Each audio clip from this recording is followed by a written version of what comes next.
என்ன பாஸ் ஏதோ பர்ச்சேஸ் எல்லாம் பண்ணிக்கிறீங்க, ஒரே ஜாலி தான். ஆட சும்மா இருங்க பஸ், நீங்க வேற கடுப்பு கிளப்பிட்டு ஜாலியா ஜாலி.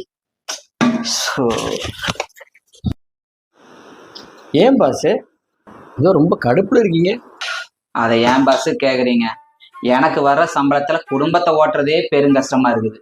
இதுல தீபாவளிக்கு குழந்தைகளுக்கு ட்ரெஸ் வேற எடுக்கணும். அதுவும் 2500 ரூபா கடன் வாங்கி ட்ரெஸ் எடுத்துட்டு வந்திருக்கிறேன் பாஸ். அது சரி பாஸ், எனக்கு ஒரு டவுட்டு. வேலைக்கு போற என்னாலேயே துணியை கடன் வாங்கி தான் நான் எடுத்தேன். வேலைக்கே போகாம நீ எப்படி பாஸ் துணி எடுப்ப? பாஸ் அது ரொம்ப சிம்பிள் பாஸ். நான் என்ன பண்ணுவேன் தெரியுமா? மொத்த குடும்பத்துக்கு ஆன்லைன்ல ஆர்டர் போட்டுருவேன். துணி வருமா, தீபாவளி அன்னைக்கு மொத்த குடும்பமா சேர்ந்து அதை அழுக்கு பண்ணுவோம். அடுத்த நாள் ஐயோ துணியை நீங்க அழுக்க அனுப்பிட்டீங்கன்னு சொல்லிட்டு அதை ரிட்டர்ன் போட்டுருவேன். அவங்களும் காசை போட்டுருவாங்க. இப்படித்தான் 5 வருஷமா ஓட்டிட்டு இருக்கேன்.